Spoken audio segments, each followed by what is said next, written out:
Hey film friends, I'm Nick Furman. This is Furman on Film. Welcome to the channel.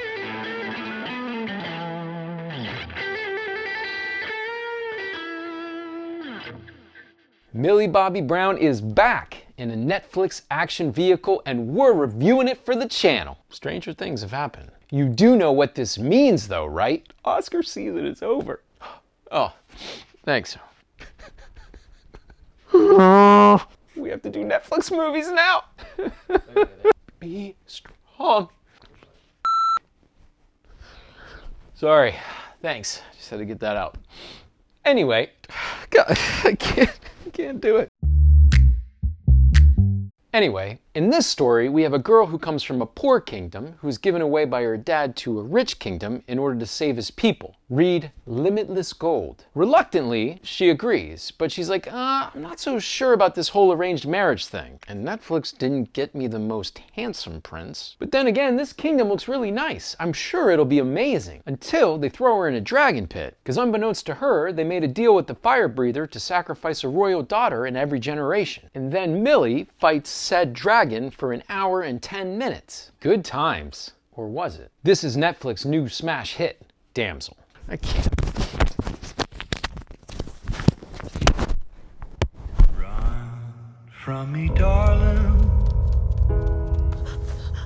Well, it's clear from the very first voiceover lines that this movie is all about subverting the whole damsel in distress fairy tale trope. Turning the female lead from passively rescued to active self-rescuer, feminine strength under duress. And as things progress, we even get some power of the sisterhood moments near its conclusion from surprising places. See, when Damsel works best, it leans into these elements strongly. And what I mean is that this movie is clearly a fantasy film, but it's at its most effective as a survivalist thriller. And for this, you need the gutsy performance of Millie Bobby Brown. It's her physical prowess balancing the scales against Damsel's poorer aspects, which ultimately leave the audience satisfied. And I'm wondering if Millie has some horror flicks in her future because she makes a pretty compelling scream queen. Damsel also borrows heavily from other films in ways which sometimes work. The gamified human sacrifice story we've seen done deliciously well in Ready or Not. And then we have some of the fantasy and creature ingredients from a film like Dragonheart. We should say that this film is not without talent in front of and behind the camera. Besides the heroine, this is a work that stars Ray Winstone, Angela Bassett, and score production assistance by Hans Zimmer. And the Wright stunt cast turn, like Princess Bride flipped on its head,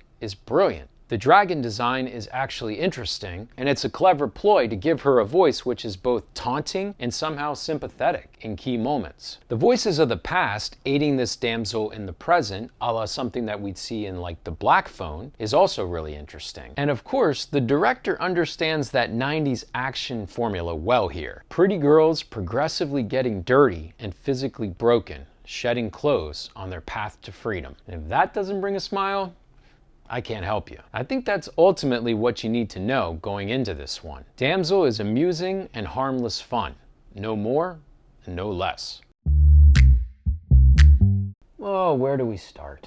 It takes a full 30 minutes to get to the dragon showdown stuff. Those 30 are full of the kind of vanilla vapidness that threatens to reduce this film to nap-inducing fantasy fluff. Now, I believe the writers spent so much time on this setup to reach the audiences who love fairy tales. But look, we know what's coming from the very first scene with the king in the cave. So, I mean, let's get on with it. It's odd to say for a film that's only $1.40, but I think this one is actually too long. Say what you will about Millie's chops, but Tom Hanks in Castaway, she is not. I've said that she's a good scream queen, but the trouble is that they don't really give her much to do besides that. The movie lacks character development and its storyline is threadbare. You know how people have been claiming that AI are now writing film scripts? Yeah, this one is not going to help people who are having trouble buying that argument. I think there may actually be a really good movie around this premise, a revenge fairy tale survival flick, but you'd need a team of screenwriters combing through this. As it is, the film is just stuck between being too juvenile and PG-13 to satisfy grown-ups looking for revenge and a touch too gory for the younger ones. I've said the creature design is cool, and it is, but there are very obviously some computer-generated environments environments. And you can really tell the difference between these and the actual on-location shots. Still, my biggest issue goes to what I've already said. I'm just never really convinced that she's in real danger. So the film tips the balance from being about simmering tension, which is where it excels, to just a broader adventure story. And the tepidness of that lost me some.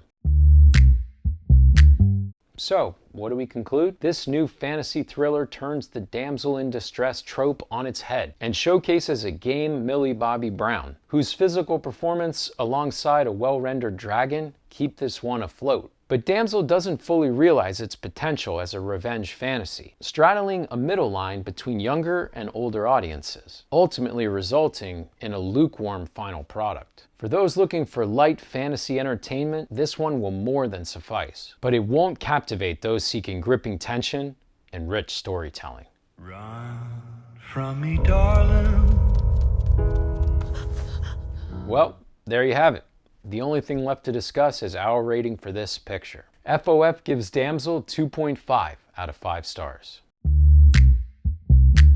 If you enjoyed this review, please let us know by giving us a thumbs up and subscribing to the channel. Also, don't forget to visit FurmanOnFilm.com for even more movie content. Thanks for watching. I'm Nick Furman. This is Furman on Film. Stay firm, my friends.